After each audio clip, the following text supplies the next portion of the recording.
It's National Lorry Week and the Road Haulage Association has asked me to talk to you about how and why I got into driving lorries and a little bit about my daily routine. My name's Gemma and I have been driving trucks since 2009. My story is a little different to most. I was 14 when I decided I wanted to get my HGV licence, and I remember it vividly. I grew up heavily involved in Bridgewater Carnival, which is one of the biggest illuminated carnivals in Europe and one of the oldest carnivals in the world at over 400 years old.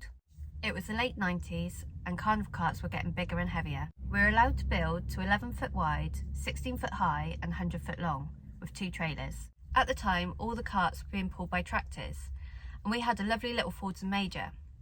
As you can imagine, with the carts getting heavier and bigger, the capabilities of the tractors were being pushed to the limit. My dad was a truck and plant mechanic by trade, and he had always wanted to pull the cart with a lorry instead of using tractors. He removed the cab and made it suitable for using as a carnival lorry. It debuted in 1999 and was a Talker Carnival. Of course, the interesting thing about this, it's being actually pulled by a lorry, would you believe? What he did made Carnival a lot safer, and after this, every cub that could afford to went down the same route. It was at that moment that the cart came down the road that was the moment that I decided I wanted to drive the carnival cart. I was telling everyone that that's what I was going to do, and everyone was humouring me and saying, "Oh yeah, that's nice, Gemma." But I was adamant. I was absolutely adamant. Nobody believed me. As a kid, I was really into my gymnastics, so I had a short career as a circus aerialist randomly before I decided that I was going to go and get my lorry licence. I wasn't earning a lot of money at the time, so I saved and managed to get enough to pass my theory and my class 2. I was really lucky on the day that I passed my class 2, as I had £20 left in the bank, and if I needed to retake, I would have had to have waited a lot longer. There was no CPC at the time, so I could go straight out and get a job. I did struggle to find a job, and most people wanted 2 years experience and other things, but I eventually found a company that would take a chance on me, and that was at Wiseman's in Bridgewater. I got a job as a milk tanker driver collecting from farms. The first day I went out, I absolutely loved it and knew that that was the job for me. I love being out in the countryside and I love nature, so it was perfect. By getting this job and earning more money, I could also put myself through my class 1. I loved the job and met some amazing people, but after 8 years on the milk tankers, I decided I needed to change. I heard that Wayne's Transport were looking for a new driver, so I put my name forward and went for an interview, and luckily they liked me and they gave me a job. Once again, it entailed a lot of farm work, so it was right up my street. We go to farms and collect grain and docks, and we do a bit of aggregate as well. I was given my own truck, which was brilliant because I'd never had that before. I was always a relief driver. I started in an MAN and I worked my way up to now having a Scania Next Gen, and she is beautiful. I've been allowed to stow my trucks that I've had at Wayne's, which has been brilliant for me. It's right up my street. So this Next Gen is by far the best truck that I've ever lived in. It literally has everything you could ever want as a truck driver. So over there is where I sit, and that seat has got air cooling and a heated seat all in one. With my steering wheel and dash, I have some cupboards, one of which has my microwave in it. The back cupboards. One feature that I really like about inside of a Next Gen is you've got the captain seat, and you also have a tray to eat your tea on, which I've never had before, and it's actually really nice to sit down at a proper table and eat. I've got my vanity mirror, and I've got a light board at the back that I've put in myself. These curtains don't come as standard, I've made those myself. I do quite like making stuff for my truck. And this is where I sleep.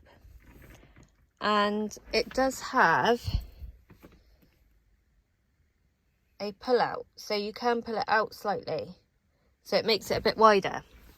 But I actually find that this is wide enough for me. I'm only little. Down here I have my fridge, and a drawer. All in all, I just cannot fault this cab to live in and sleep in. It's absolutely brilliant.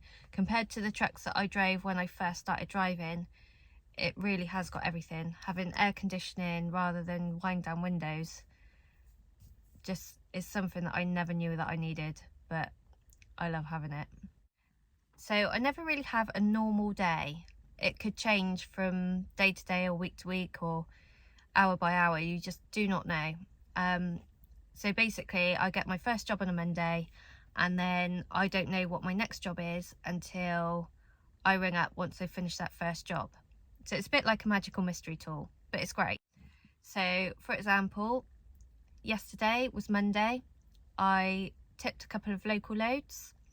Then I went down to Totnes to pick up some oats for Crewe. Then from Crewe I went over to Derby to pick up some linseed, and I took that down to Eastleigh. Then I picked up from a farm in Andover and took that down to Southampton to the docks for a boat. And then I went back to that same farm for another load back down to Southampton, and tomorrow I am back there again. But after that I will load out of Southampton for somewhere, I don't know yet, who knows, could be anywhere. Our main aim is to do as much as we can within our hours, so loading, tipping, having our breaks, trying to get a shower, eating, and parking up for the night. Don't actually get paid to stay in services because they are expensive, and we don't carry a load that anyone's going to nick. I've never heard of anyone nicking grain. I tend to sleep quite well in the cab. The odd occasion you'll find somewhere noisy. I try to park in industrial estates if I can. There's a few customer sites where we can stay on site, but they are getting fewer and fewer, unfortunately. Probably the worst place to stop for a driver's point of view is in a lay-by on the side of a busy A road. So my top 5 highlights that are to do with trucking. This is really hard because I think each one is equally as special. So in no particular order. However, my first one will be driving the carnival cart, because it was something that I wanted to do for so long, and I look forward to it every November. And now I share the driving with my dad, which is absolutely amazing, and it makes me really happy. So next it would be an opportunity that I had earlier this year to take a trailer load of humanitarian aid out to the Polish-Ukraine border. It's the first time I'd ever driven a truck abroad, and it was a great experience. A little bit scary to start with, going around roundabouts the wrong way, but I would love to do it again, and I would love to drive abroad again. So another great experience that I had was being invited over to America by another lady trucker to see what trucking in America was like.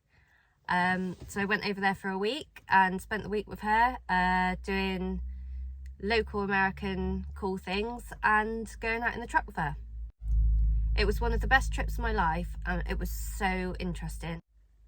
The trucking industry and road networks are so different in America to what we have in Europe, but the sense of community and the sense of pride and support between fellow drivers was exactly the same. My next highlight is basically just looking out of the window, looking at nature, watching the seasons change every year. We live in an absolutely beautiful country, and being a truck driver, you get to see a lot of it, and you get to see some amazing sights. I love taking photos of my truck and my surroundings, but when you're driving along and you've got the sunset or the sunrise and it's just absolutely beautiful over rolling hills, it's something that you just cannot capture in a photograph. Next on the list, I would have to say styling my truck. I really enjoy styling my truck, and I'm so grateful to have the opportunity to do so. I'm a very artistic person, so putting my own stamp on things is very important to me. Not just on the outside, but the inside as well. I like taking my truck to truck shows, and this year I got highly commended at Devon Truck Show, which I was over the moon with. But truck shows aren't just about taking your truck to a show and showing it off. It's also about making friends and meeting people in the industry from other companies, as this job can be a very lonely job. So to get to know other people is very important. We also get to meet a lot of the truck spotters that we normally see on bridges. And the trucking community really gets behind the truck spotters, like young Alfie, who got bullied. Alfie is also a great photographer. So now we will get on to the future of logistics and how I feel about it. One thing that I have really enjoyed seeing over the last few years is how many more women are getting into trucking and how normal it's becoming for women to be in trucking. And I can just see it increasing to, I don't know, a 30-70 split in the next 10 years. And it's also great to see women really excelling in this industry. I feel really lucky to live and work in the UK, where I have no restrictions to tell me I can't do certain jobs. I think the only thing that we need to change in this country is the old-fashioned attitudes, which will take generations.